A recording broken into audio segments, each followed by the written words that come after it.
Hello friends, welcome back. This is Divyanshi, your educator. I hope you all are doing good. So आज के इस lecture में I am going to decode revised National Education Policy 1986 that is 1992. से 1986 की जो policy थी उसमें कुछ मेजर चेंजेस किए गए थे, उसमें अमेंडमेंट्स किए गए थे। इन सभी चेंजेस को हम डिटेल में डिस्कस करेंगे एंड वीडियो के एंड में हम कुछ की हाइलाइट्स देखेंगे जो आपके एग्जामिनेशन पॉइंट ऑफ व्यू से बहुत इंपॉर्टेंट है। Okay, so let's get started. तो सारी कहानी शुरू होती है 1986 से। जब 1986 की पॉलिसी बन रही थी ना, उसी टाइम पे डिक्लेयर कर दिया गया था कि इस पॉलिसी को हर 5 साल बाद रिव्यू किया जाएगा। ओके, लेकिन इससे पहले की पॉलिसी को रिव्यू किया जाता हुआ कुछ यूं कि गवर्नमेंट चेंज हो गई। Now national front form the government. National front यानी कि कुछ पॉलिटिकल पार्टीज ने अपना गठबंधन बना लिया था, उसी को नाम दिया गया है नेशनल फ्रंट का। तो 3 साल तक पावर में रहने के बाद नेशनल फ्रंट ने 1990 में क्या किया, इन्होंने बोला कि हम एक कमेटी बिठाएंगे 1986 की पॉलिसी को रिव्यू करने के लिए। तो इन्होंने भाई एक कमेटी अपॉइंट करी जिसका नाम था राम मूर्ति review committee. So this is very important. क्या नाम था कमेटी का? राम मूर्ति रिव्यू कमेटी। तो इन्होंने रिव्यू किया और एक रिपोर्ट तैयार करी, लेकिन इससे पहले कि उस रिपोर्ट पे कुछ चर्चा की जाती, गवर्नमेंट फिर से चेंज हो गई, फिर से कांग्रेस की गवर्नमेंट आ गई।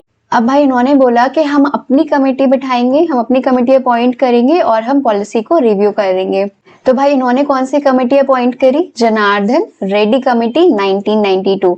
This is again very important. क्या नाम था इस कमेटी का? Janardhan Reddy committee 1992 to review the policy. ठीक है, पॉलिसी को रिव्यू करने के लिए इन्होंने अपनी अलग कमेटी बिठाई। तो हुआ कुछ यूं कि दोनों रिपोर्ट्स के बेसिस पे, कौन कौन सी reports? Ram Murthy review committee and Janardhan Reddy committee, दोनों रिपोर्ट्स के बेसिस पे गवर्नमेंट ने कुछ अमेंडमेंट्स किए 1986 वाली पॉलिसी में एंड इसको टाइटल दिया गया national policy on education 1986 with modifications undertaken इन 1992। ठीक है, ये पॉलिसी का पूरा नाम है जो आपको ध्यान में रखना है। Okay, and plan of action में भी कुछ चेंजेस किए गए थे जिसको नाम दिया गया plan of action 1992। So I hope आपको यहाँ तक क्लियर होगा। दोनों ही कमिटीज के नाम बहुत इंपॉर्टेंट है, Janardhan Reddy committee and Ram Murthy review committee. जब आप आंसर लिखेंगे तो इन दोनों कमेटी के नाम जरूर मेंशन करिएगा। Okay, so now comes the document of plan of action 1992। सी इसमें कुछ 23 टाइटल्स हैं जिसमें अमेंडमेंट्स किए गए हैं, कुछ मॉडिफिकेशंस की गई हैं। तो बहुत सारी छोटी छोटी चीजों पे काम किया गया है जिसको हम डिटेल में डिस्कस करने वाले हैं आगे। First title is early childhood care and education. से इसमें कहा गया था कि बिल्कुल वेल इक्विप्ड आंगनवाड़ी और बालवाड़ी केंद्र बनने चाहिए और जो भी लोग इन आंगनवाड़ी और बालवाड़ी में काम करते हैं उनको प्रॉपर ट्रेनिंग मिलनी चाहिए। इसके अलावा उन्होंने बोला कि गवर्नमेंट और नॉन गवर्नमेंट एजेंसीज को आपस में साथ में काम करना होगा जिससे कि ECCE जो प्रोग्राम्स चल रहे हैं उनके गोल्स पूरे हो पाए। Second title is elementary education. See elementary education के अंदर एक बहुत बड़ा चेंज किया गया था ऑपरेशन ब्लैक बोर्ड प्लान को लेके। पहले तो ये समझ लेते हैं कि ऑपरेशन ब्लैक बोर्ड प्लान क्या था। ये प्लान बेसिकली प्राइमरी स्कूल्स के लिए लाया गया था जिससे कि प्राइमरी स्कूल्स की जो बेसिक रिक्वायरमेंट होती है ना, एक टॉयलेट हो और प्लेग्राउंड हो, टीचर हो, क्लासरूम हो, ये फुलफिल हो पाए। तो जो 1986 वाली पॉलिसी थी उसमें उन्होंने बोला कि ये प्लान प्राइमरी लेवल के लिए है और जब इस पॉलिसी को रिवाइज किया गया 1992 में, उन्होंने बोला कि जो ऑपरेशन ब्लैक बोर्ड प्लान है ये अब अपर प्राइमरी स्कूल्स के लिए भी है। इसके अलावा इन्होंने बोला कि 3 क्लासरूम और 3 टीचर्स होने चाहिए, वेयरएज 1986 वाली पॉलिसी में उन्होंने बोला था कि 2 क्लासरूम और 2 टीचर्स होने चाहिए। इसके अलावा उन्होंने 2 किलोमीटर की डिस्टेंस पे एक प्राइमरी स्कूल इस्टेब्लिश करने की बात कही, वेयरएज 1986 की पॉलिसी में 3 किलोमीटर के डिस्टेंस पे एक अपर प्राइमरी स्कूल खोलने की बात लिखी गई थी। इसके अलावा उन्होंने कहा कि 200 की पॉपुलेशन पे एक प्राइमरी स्कूल होना चाहिए, वेयरएज 1986 की पॉलिसी में 300 की पॉपुलेशन पे एक प्राइमरी स्कूल कहा गया था। Next title is secondary education. से इसमें एक बहुत बड़ा चेंज किया गया कि जो +2 है यानी कि जो 11th एंड 12th क्लासेस हैं वो अब स्कूल का पार्ट हुआ करेगा, वेयरएज 1986 की पॉलिसी तक +2 किसका पार्ट हुआ करता था? कॉलेज का पार्ट हुआ करता था। इसके अलावा उन्होंने बोला कि हायर सेकेंडरी एजुकेशन का एक्सपेंशन होना चाहिए, उसमें इम्प्रूवमेंट लानी चाहिए एंड जो करिकुलम है सेकेंडरी एजुकेशन का उस पर भी मॉडिफिकेशंस की जरूरत है। इसके अलावा well equipped secondary schools establish करने की बात की गई है, just like Navodaya Vidyalaya. And वो कहते हैं कि जो एनरोलमेंट है गर्ल्स का schedule caste, schedule tribe and children, इनका एनरोलमेंट भी ज्यादा से ज्यादा होना चाहिए in secondary education. Okay, fourth title is higher education. Higher education में उन्होंने कहा है कि स्टेट काउंसिल को स्टेब्लिश करना है। स्टेट काउंसिल्स क्यों बनाने हैं? For expansion of higher education, जिससे कि हायर एजुकेशन को ज्यादा से ज्यादा एक्सपेंड किया जा सके। क्यों जरूरी है स्टेट काउंसिल्स? स्टेट काउंसिल जरूरी है to expand open education system.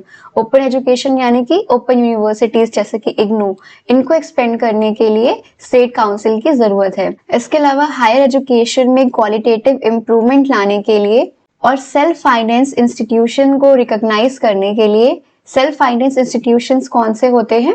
Self finance institutions का मतलब है वो इंस्टीट्यूशन जिन्हें कोई भी फाइनेंशियल हेल्प नहीं दी जाती है फ्रॉम सेंट्रल गवर्नमेंट या फिर स्टेट गवर्नमेंट। ओके, तो इनको रिकॉग्नाइज करने के लिए भी हमें स्टेट काउंसिल्स की नीड है।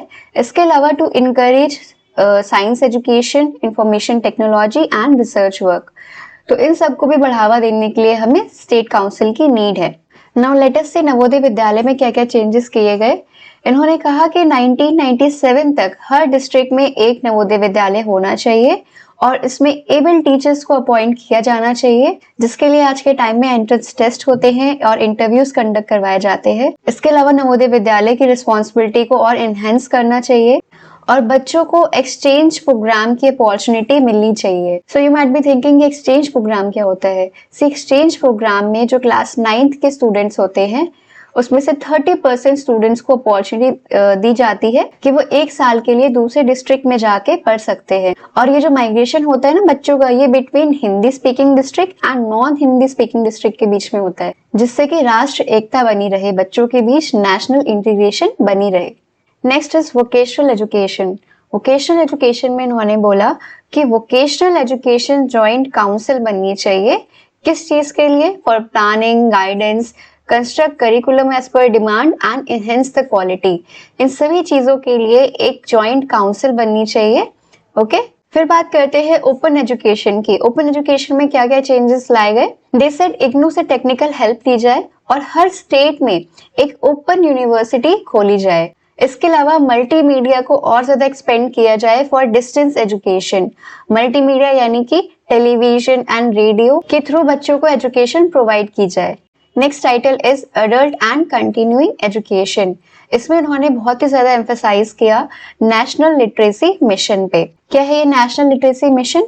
ये मिशन बेसिकली 15 to 35 ईयर्स के एज ग्रुप के लोगों के लिए चलाया गया था, ताकि इस ग्रुप के लोगों को फंक्शनल लिटरेट किया जा सके। फंक्शनल लिटरेट यानी कि इन लोगों को इतना इनेबल किया जा सके कि ये रीडिंग कर सके, राइटिंग कर सके एंड कैलकुलेशन कर सके, यानी कि लिखना, पढ़ना और गणना। इससे क्या होगा? इससे सोसाइटी में अच्छे से काम कर पाएंगे, पॉवर्टी कम होगी, लोगों के बीच राष्ट्र एकता आएगी, अपने इन्वायरमेंट को ये लोग कंजर्व कर पाएंगे और वुमेन इक्वालिटी को भी इनकरेज किया जाएगा। और इसके अलावा उन्होंने न्यू लिटरेट्स को इकोनॉमिकली सेल्फ डिपेंडेंट करने की बात कही। न्यू लिटरेट्स कौन होते हैं?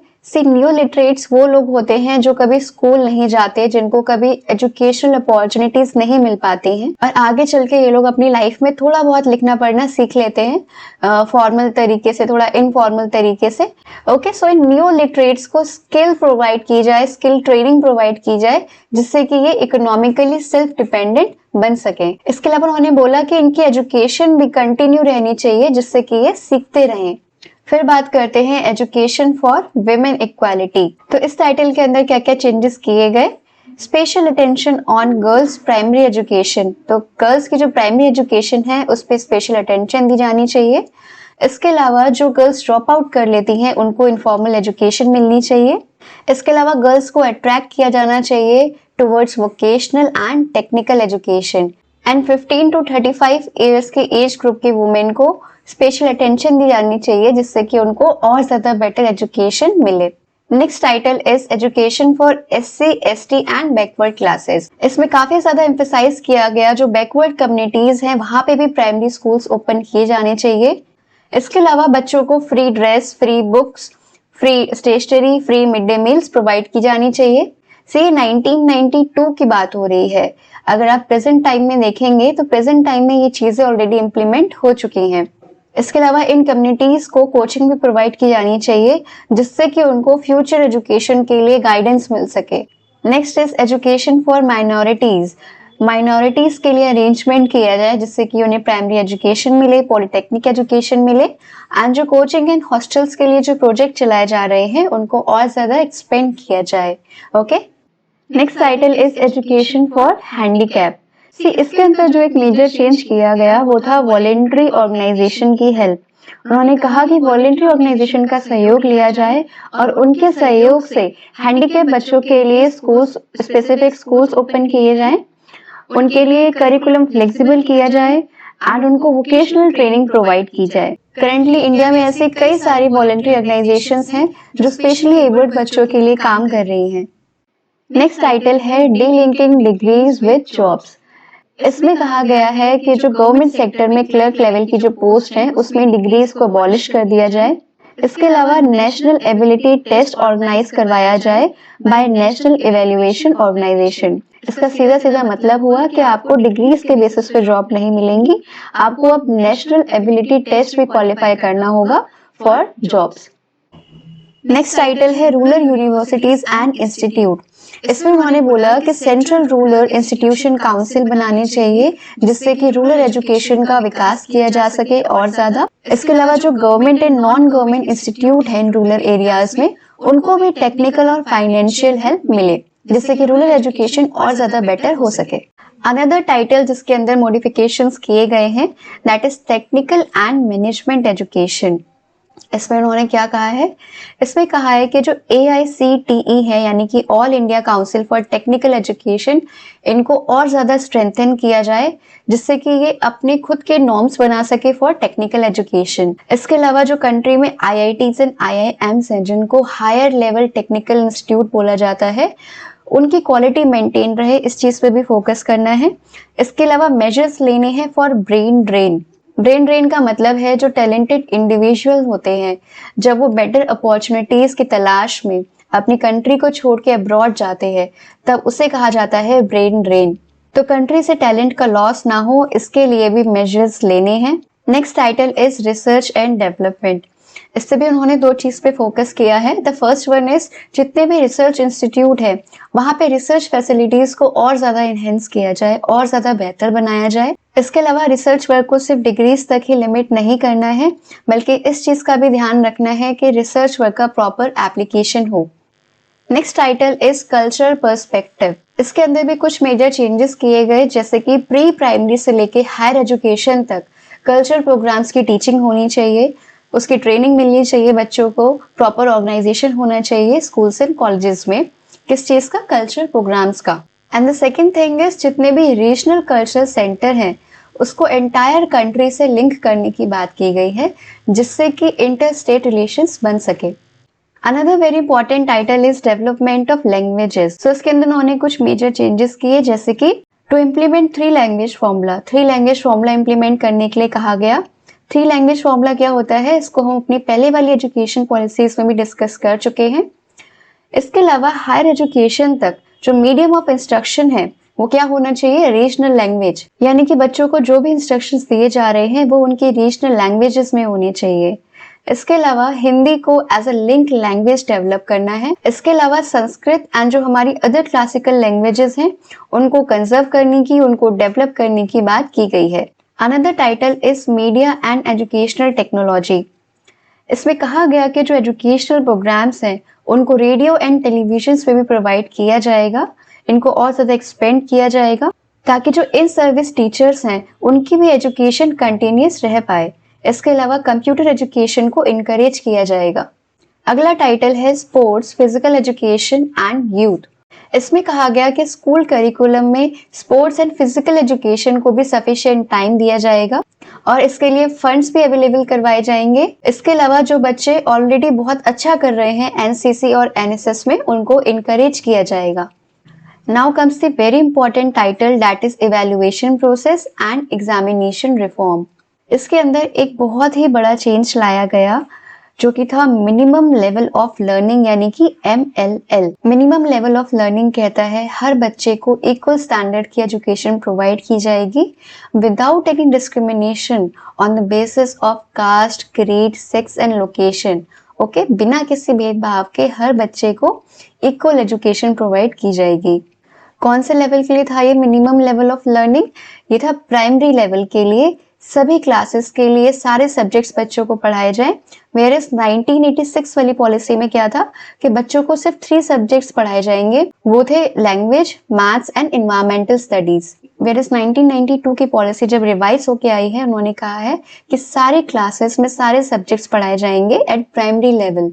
इसके अलावा सेकेंडरी लेवल पे बिल्कुल फ्लेक्सिबल इवैल्यूएशन होगा बच्चों का, एंड हायर एजुकेशन में बच्चों का जो एडमिशन होगा वो थ्रू एंट्रेंस एग्जामिनेशन होगा।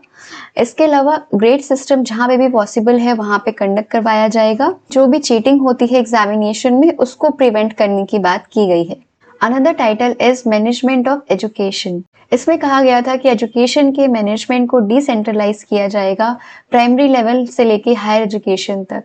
इसके अलावा वॉलेंट्री ऑर्गेनाइजेशन का सहयोग लिया जाएगा किस चीज में? In arrangement of primary education and school projects. Okay, and the last title जिसमें कुछ मॉडिफिकेशंस किए गए वो है टीचर एंड देयर ट्रेनिंग।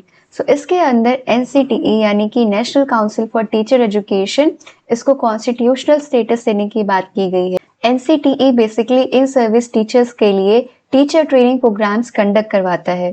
इसके अलावा कहा गया डाइट यानी कि district institute of educational training, CTES यानी कि college of teacher education, IASCs यानी कि institute of advance study in education, इन सभी को कंटिन्यू रखा जाएगा।